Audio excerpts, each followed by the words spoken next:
Hi friends, अभी हम 21 days की सेल्फ लव प्रैक्टिस को ख़त्म कर चुके हैं, राइट। अब कुछ ऐसी चीज़ें बताने जा रही हूँ जो आप लोग कंटिन्यूअस 11 डे करोगे। किस लिए? लव डेयर चैलेंज है एक तरह का, अपने लव रिलेशनशिप को स्ट्रेंथन करने का, डीपन करने के लिए, राइट। अच्छा, ये जो चैलेंज है इसमें करना क्या है, ये सब चीज़ें हमें पता है। एक्चुअली यही होती हैं जो प्यार के रिश्ते को मजबूती देती हैं, गहराई देती हैं, एक स्ट्रेंथ देती हैं, राइट। इन चीज़ों को आपको सिर्फ 11 दिन अपनी लाइफ में लेके आना है, अपने रिलेशनशिप में इस तरह का बिहेवियर रखना है। इसलिए ये एक डेयर है, लव डेयर समझ लो आप, इसको चैलेंज है एक तरह का। क्यों? क्योंकि हम इन्हीं चीज़ों से मिस हो जाते हैं, तब लड़ाइयाँ शुरू होती हैं, तब ब्लॉकेजेस शुरू होते हैं, तब वो चीज़ें नहीं मिलती हैं सुनने के लिए जो हम सुनने के लिए वेट कर रहे हैं, राइट। सो ये सब छोटी छोटी चीज़ें हैं और इन चीज़ों को ध्यान में रखना है आपको 11 डेज तक के लिए। 11 डे के बाद अगेन ठीक है, आप नॉर्मल अपने उस पर आ जाना। अगर आपको लगे कि हम इतना कंट्रोल कर ही नहीं पा रहे अपने इमोशंस पे, बेसिकली अपने इमोशंस का ही सब कुछ है, ओके। जितने भी ट्रिक्स हैं सब इमोशन से रिलेटेड हैं। एंड ये जो प्यार की फीलिंग है, लव रिलेशनशिप है, ये तो ऑब्वियसली हमारे दिल के ही फीलिंग से रिलेटेड है, सब कुछ फीलिंग्स ही है इसमें, राइट। सो आज इसी के बारे में बात करने जा रहे हैं, लव के बारे में। अब क्या करोगे? अगर आप आज से शुरू कर रहे हो तो आज से, नहीं तो कल से शुरू कर रहे हो तो कल से। आप क्या करोगे? हर दिन का एक चैलेंज बना के चलोगे, एक डेयरिंग रखोगे, ओके। कि ये कुछ चीजें, कुछ पॉइंट्स आपको अपने दिमाग में रखने ही हैं। आप काउंट करके रख लो बेशक से कि 11 डेज तक मुझे इस चीज को मेंटेन करके रखना है अपने रिलेशनशिप में।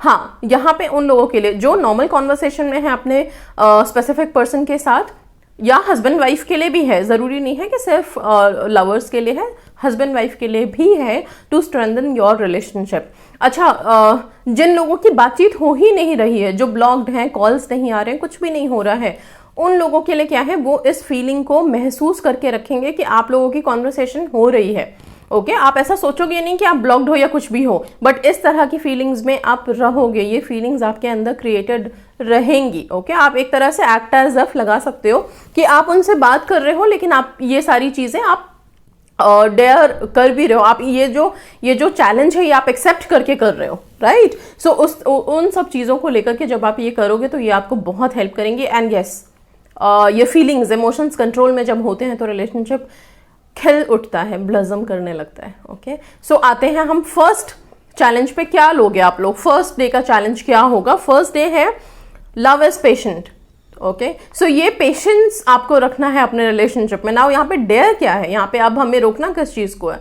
तो सिर्फ इतना कि जब आप अपने पार्टनर से कम्युनिकेशन में हैं तो अपने आप में थोड़ा सा सब्र रखेंगे। ये जो जल्दीबाजी रहती है हर चीज की हम लोगों में कि कमिटमेंट आज ही क्यों नहीं दे रहा, ओके। अगर मैंने कॉल किया है तो उधर से कॉल क्यों नहीं आया, सारा दिन बीत गया, कॉल क्यों नहीं आया, वो सुनने के लिए क्यों नहीं मिल रहा जो मुझे सुनना चाहिए था।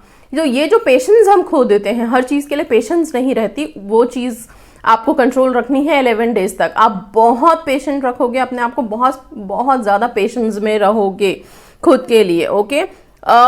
मतलब आप अपने आप को बिल्कुल एकदम हम्बल, जेंटल रखोगे उनके साथ, बातों में, कॉन्वर्सेशन में बहुत इजी रखोगे अपने आप को 11 डेज के लिए। 11 डेज का चैलेंज है आप लोगों के रिलेशनशिप के लिए, बहुत इजी, हम्बल रहोगे, ओके। सो ये फर्स्ट हो गया। नाउ सेकंड थिंग इज कि आप बहुत काइंड रहोगे अपने रिलेशनशिप में। काइंड मीन्स क्या होता है? जब बातें हो रही होती है ना, ये जो स्पेसिफिक पर्सन है, जब हम लोग प्यार में पड़ते हैं और सामने वाला पर्सन हमें पता है कि वो हमसे दिल से प्यार करते हैं, जब कॉन्वर्सेशन हो रही है तो हम बस ये चाहते हैं कि सारी दुनिया छोड़ के टॉप प्रायोरिटी पे हम ही रहें, बस वो हमारे बारे में सोचे, हमारे लिए सोचे, हमारे लिए बातें करें, राइट। तो इस तरह की जो भावना आती है तो क्या होता है, हम लोग बहुत हक जताने लगते हैं, बहुत स्ट्रांग बनते हैं उनके सामने, हम उन्हें डांटने का हक रखते हैं, उन पे चिल्लाने का हक रखते हैं, राइट। सो ये सारी भावनाओं को थोड़ा सा 11 डेज के लिए सेटल करिए। यही तो डेयर है, यही तो चैलेंज है कि इन भावनाओं को, ये जो आपकी कंट्रोल करने वाली आदत है, हम सब में बड़ी आदत होती है दूसरों को कंट्रोल करने वाली, और अपने स्पेसिफिक पर्सन को, अपने हस्बैंड को हम तो हमेशा अपनी मुट्ठी में रखना चाहते हैं, राइट। या wife, not only for girls, boys and girls दोनों के लिए बोल रही हूँ कि हम सब अपने अपने स्पेसिफिक पर्सन्स को बड़ा कंट्रोल करके रखना चाहते हैं। ये कंट्रोल, ये जो मुट्ठी बंद की हुई है, इसको खोलना है। Now you have to be very kind with your person. जो भी आपके स्पेसिफिक पर्सन है उनके साथ आपको काइंडनेस रखनी है, उनको उनकी लाइफ में एक तरह से बहुत ईजी रखना है आपको, ओके। बहुत काइंड रहना है उनके साथ, बहुत हम्बल रहना है। सो kindness is second thing. Kindness वाला चैलेंज आपका है, बहुत नरम रहना है, बहुत आराम से बात करनी है। जो चीखना चिल्लाना मचाने लग जाते हो आप लोग, एज एफ आप डांट सकते हो, आप चिल्ला सकते हो, एंड उसमें आपको फील होता है कंट्रोल है, प्यार है, नहीं। आप थोड़ा सा सॉफ्ट एंड सैपल होके देखिए, फिर देखिएगा रिलेशनशिप कहाँ जाता है, ओके। सो ये सेकेंड है। Third is love is not selfish. Yes, selfish होते हैं हम लोग बहुत ज़्यादा। कैसे? कि अगर काम है कोई, अगर उनका बिजनेस है, ऑक्यूपेशन है, फैमिली में है, कहीं पे भी है, हम लोगों को यह है कि सब कुछ छोड़ के हमारे कॉल्स उठाओ, सब कुछ छोड़ के हमसे बातें करो, सब कुछ छोड़ के हमसे मिलने आओ, ओके। सो ये जो सेल्फिशनेस है हमारी, कि सिर्फ हम अपने बारे में सोचते हैं, ओके, कि हमसे ऐसे बात नहीं की, मेरे लिए ये नहीं किया, उसको छोड़ दीजिए। उनकी प्रॉब्लम्स, उनकी लाइफ के इश्यूज को समझने की कोशिश कीजिए, थोड़ा सा आप सरेंडर कर दीजिए यहाँ पे। सो सिर्फ 11 डेज ये वाली फीलिंग रखनी है दैट यू आर, अभी आप अपने लिए कुछ भी नहीं मांग रहे हो। हमेशा जब भी कॉल करो, मुझे ये चाहिए, मुझे कमिटमेंट चाहिए, आपने शादी की बात नहीं की, पेरेंट्स नहीं मान रहे, मतलब कुछ भी जो छोटे छोटे इश्यूज खड़े कर लेते हो आप लोग, वो नहीं करोगे। कोई भी अभी कोई डिमांडिंग में नहीं रहना है 11 डेज के लिए, किसी चीज़ की डिमांड नहीं, ना मैरिज की कमिटमेंट की, ना किसी और चीज़ की। नॉर्मल रहो, एक अच्छा, एक जो होता है ना अनकंडीशनल लव, ये भी एक बहुत इंपॉर्टेंट पॉइंट है। अनकंडीशनल लव रखना है आपको, सिर्फ प्यार की भावना है, फीलिंग है। कोई मैरिज नहीं चाहिए, कोई कमिटमेंट नहीं चाहिए मुझे 11 डेज के लिए। सिर्फ मेरे और मेरे पर्सन के बीच में एक प्योर लव की फीलिंग है, जिसके लिए मैंने सरेंडर किया हुआ है अपने आप को 100%, बिना किसी डिमांड के, बिना किसी चाहत के, बिना किसी कंडीशंस के हमने पूरा सरेंडर किया हुआ है, ओके। सो ये हो गया। नाउ इसके बाद है लव इज नॉट इरिटेबल। बहुत इरिटेटिंग हो जाते हैं कई दफ़ा हम लोग। अगर सामने वाला इंसान, अगर आप लोगों को मना भी कर रहा है कि कॉल मत करो, I am busy, then again आप लोग एक दिन में 10-10, 15-15, 20-20 बार कॉल करे जा रहे हैं। सो नाउ व्हाट आप लोग क्या कर रहे हो? आप लोग अपने ही पर्सन को इतना इरिटेटिंग कर देते हो कि वो आपके बारे में जो सॉफ्ट फीलिंग है, जिस सॉफ्ट फीलिंग के लिए वो दुनिया से लड़ सकते हैं, आपके लिए झगड़ा कर सकते हैं, वो आप खुद ख़त्म कर देते हो। उनके अंदर का वो जोश आप खुद ख़त्म कर देते हैं। सो प्लीज़ इरिटेटिंग मत बनिए। हमेशा अपने एक्ट्स को ध्यान में रखिए कि मेरा ये एक फ़ोन करना उनको क्या परेशान करेगा, या अगर सामने वाला पर्सन आपसे इरिटेट हो रहे हैं तो अपने आप को स्टॉप कीजिए, ओके। सो आपको हमेशा ध्यान रखना है कि मुझे क्या करनी है। अपनी अपनी एक्ट सबको पता है कि किस चीज़ से वो चिढ़ जाते हैं, किस चीज़ से उनको गुस्सा आ जाता है। वो चीज़ें मत करिए। सिर्फ 11 डेज अपने आप को कंट्रोल करके रखिए, अपने हैबिट्स को कंट्रोल करके रखिए। हैबिट बना लेते हो आप लोग, कॉल करने की इतनी ज़्यादा हैबिट है। स्पेसिफिक पर्सन तो छोड़ो, ये जो मेरे जितने भी लोग हैं जो मुझसे कॉल्स पे पर्सनली कनेक्ट होते हैं, माय गुडनेस, आप लोग मुझे ही पता नहीं कितनी बार, हज़ारों बार कॉल करते हो। सो प्लीज़ इस तरह की हरकतें ना किया करें। अननेसेसरी आप सामने वाले को इरिटेट करते हो। सो अपने स्पेसिफिक पर्सन के लिए सोच के चलिए।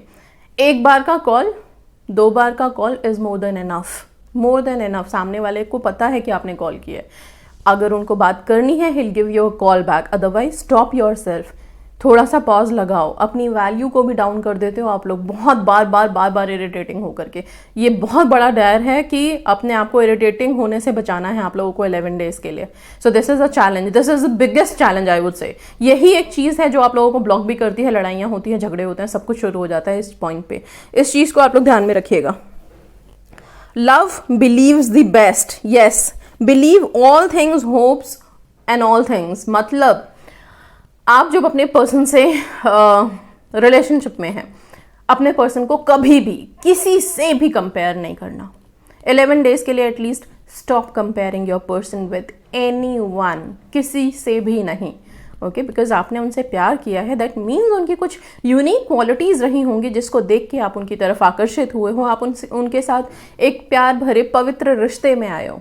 नाउ इस रिश्ते की रिस्पेक्ट करनी है, इस प्यार की रिस्पेक्ट करनी है, तो आप लोग अपने पर्सन का कंपैरिजन किसी और से नहीं करोगे। जनरली क्या होता है, आप लोग जब अपने फ्रेंड से बातें करते हो और फ्रेंड का कोई स्पेसिफिक पर्सन है, उसका हर एक का एक्ट अलग अलग होगा, हर एक के प्यार में जो वो अपने स्पेसिफिक पर्सन के लिए कर रहे हैं, हर चीज़ डिफरेंट होती है सबकी, राइट। अब अगर वहाँ पे कुछ हुआ है तो आप लोगों की आदत होती है जहाँ कम्युनिकेशन, अरे मेरा पर्सन तो ऐसा है ही नहीं, अरे मेरे हस्बैंड तो ऐसे हैं ही नहीं, अच्छा तुम्हारे हस्बैंड ऐसे हैं, ये जो कॉन्वर्सेशन होती है, जो कंपैरिजन वाली चीज़ें आप लोग क्रिएट करते हो, इसको बंद करिए। कभी भी कंपेयर मत करिए, अपने पर्सन की वैल्यू कीजिए हर यूनिकनेस के लिए, एंड प्रेस कीजिए उनकी क्वालिटीज़ को। जितना प्रेस करोगे वो ही अच्छी अच्छी क्वालिटीज़ और भी ज़्यादा उनमें आएंगी। तो ये हो गया एक और चैलेंज आप लोगों के लिए कि 11 डेज तक आप अपने पर्सन की किसी भी कमी को गिनवाएंगे नहीं, किसी के साथ कंपेयर नहीं करेंगे, उनके बारे में सिर्फ पॉजिटिव बोलेंगे, उनकी पॉजिटिव क्वालिटीज़ ही आप एक तरह से अफर्म करोगे। जब आप अपने फ्रेंड्स के साथ बोलते हो तो वो अननोइंगली आप अफर्मेशन दे रहे हो, उनकी पॉजिटिव क्वालिटीज़ के लिए अफर्मेशन देना, नेगेटिव बातें नहीं करनी है। सो 11 डेज का आप लोगों का लव डेयर चैलेंज में ये बहुत इंपॉर्टेंट पॉइंट है, बिकॉज ये हम सब में है, अरे मेरा पर्सन तो कमिटमेंट ही नहीं दे रहा, वो तो बात ही नहीं करते इतनी बार, अच्छा आप लोग अब 10 बार कॉल करते तुम्हें, मुझे तो एक बार भी नहीं करते। ये करना बंद करो, okay. Be grateful for whatever you are having in your relationship instead of being so complaining person, okay. So complaining मत बनिएगा, कंप्लेंट्स को साइड रखेगा 11 डेज के लिए। 11 क्यों बोल रही हूँ, क्यों 11 दिन आप लोगों को करना है ये सब, because 11 is a number of new beginning. So ये 11 दिन जब आप अपने इमोशंस को, ये जो चैलेंजेस मैंने बताए हैं छोटे छोटे, इनको आप ध्यान में रखोगे तो 11 दिन के बाद एक नई शुरुआत मान लो आप, या एक नयापन आपको अपने प्यार में देखने को मिलेगा, and you will be amazed. आप बहुत अमेजिंग फील करोगे उस नएपन को देख करके, ठीक है, क्योंकि वो स्ट्रेंथ लेके आएगा, गहराई लेके आएगा आपके प्यार में, ओके। सो इसके बाद जो एक और लास्ट में रखूं, लव के में जितने भी मोमेंट्स होते हैं उनको चेरिश करने का, ओके। मतलब जितना क्या होता है जब आप लोग स्पेसिफिक पर्सन के साथ लव रिलेशनशिप में हो, तो जो बुरी बातें हुई हैं ना, बुरी मतलब कि जो भी कड़वी बातें हुई हैं, लड़ाई हो गई, कुछ ऐसी बातें हो गई, कोई भी, हर एक की अपनी अपनी अलग अलग बातें हैं, अलग अलग मोमेंट्स हैं, वो सारे मोमेंट्स आप लोग बिल्कुल नहीं भूलते, उसको बड़ा अच्छे से दिल में याद करके रखते हो, बार बार दिन में सोचते रहते हो, एक दिन में कई बार उन बातों को सोचते हो, उसने मेरे साथ ऐसे बोला, उसने ऐसे ट्रीट किया मुझे, उसने मेरे को धोखा दिया, ये किया वो किया, पता नहीं क्या किया। लेकिन अभी 11 दिन किसी भी कड़वी बातों को जहन में नहीं लाना है, सिर्फ चेरिश करना है अपने pleasant, loveful and precious moments को। कौन से होते हैं वो? जब आप पहली बार मिले, जब उन्होंने पहली बार इजहार किया, जब पहली बार कोई गिफ्ट एक्सचेंज किए, कोई पहली बार बहुत प्यारा सा मोमेंट स्पेंड किया, कहीं घूमने गए, कहीं आप मिले, कहीं घंटों बैठे रहे, घंटों चैटिंग की, इस तरह की जितनी भी प्यार भरी बातें हैं, 11 दिन सिर्फ उनको चेरिश करोगे, उनको याद करोगे, ओके। सो ये 11 दिन का लव डेयर चैलेंज है। नाउ इसमें आप 11 दिन कोई कंडीशंस नहीं, कोई डिमांड नहीं, कोई नेगेटिव थॉट्स नहीं, कोई नेगेटिविटी नहीं, कोई कंपैरिजन नहीं, ओके। कोई पुरानी बातों को याद करके रोना धोना नहीं। 11 दिन सिर्फ खुश रहना है और बहुत पेशेंट, बहुत हम्बल, बहुत स्वीट रहना है। सामने वाला पर्सन कैसा है ये आप उसके ऊपर आप रिएक्ट नहीं करोगे। अगर कुछ ऐसी बातें आ भी रही हैं सामने से कि आपको लग रहा है कंट्रोल कहाँ से करें, रिएक्ट तो करना ही पड़ेगा, कैसे नहीं बोलें, लेकिन प्लीज़ 11 डेज हमेशा रिएक्शन ज़रूरी नहीं होता सिचुएशंस में। सबसे बेस्ट होता है अगर कुछ ऐसी चीज़ें आपको सुनने के लिए मिल रही हैं इस 11 डे में, तो आप शांत रहिएगा। सिर्फ एक ही रामबाण उपाय है आप लोगों के पास कि बिल्कुल साइलेंट रहिएगा उस टाइम पे जब उधर से अगर कुछ ऐसी बातें सुनने के लिए मिल रही हैं। कुछ भी, अगर मान लो इनकेस उन्होंने उधर से ये भी कह दिया कि मेरी शादी फिक्स हो गई है, ओके, मेरी शादी होने जा रही है, तो भी पैनिक होने की जरूरत नहीं है, क्योंकि अगर फिक्स हो रही है, हो गई है, आप इधर से लड़ोगे झगड़ोगे तो उसका कुछ नहीं होने वाला, ओके, कुछ भी नहीं होने वाला। इंस्टेड ऑफ दैट प्लीज ये 11 डे का चैलेंज आप रखना। इसके साथ साथ कुछ मंत्र है मेरे चैनल पे, कुछ टेक्निक्स है जो आप कर सकते हो, कुछ प्रेयर्स है जो आप कर सकते हो, जो आपको हेल्प करेंगी, वो आप साइड बाय साइड कर सकते हो। लेकिन ये 11 डे आप लोगों को लव एंड डेयर चैलेंज में रहना है। एंड यस, इसके साथ साथ जो लोग ब्लॉक्ड हैं, जिनकी बातें नहीं हो रही है, वो भी इस चैलेंज को एक्सेप्ट करके रखेंगे। यही मान के चलेंगे कि आप लोग बहुत अच्छे हैप्पी कम्युनिकेशन में हो। ये चीज़ आप लोगों को हेल्प करेगी कनेक्ट होने में भी। अगर उधर कुछ ऐसा कोई कोई ऐसी चीज़ उनके, कोई गांठ है उनके मन में जो रह गई हो, उसके लिए आप पिंक एनर्जी मेडिटेशन कर सकते हो सो दैट उनकी वो चीज़ हील हो। एंड यहाँ पे जब आप पॉजिटिविटी में हो, पॉजिटिव इमोशंस के साथ हो, तो ये चीज़ और भी ज़्यादा जल्दी वाइब्रेट करेगी एंड हेल्प करेगी। So that's all guys, and ये 11 डेज का चैलेंज आप लोगों के लिए है। Just go ahead and 11 days के बाद experience a new love life, I would say a deep and very positive और बहुत effective love life. Okay, so that's all. Thank you so much, God bless you all.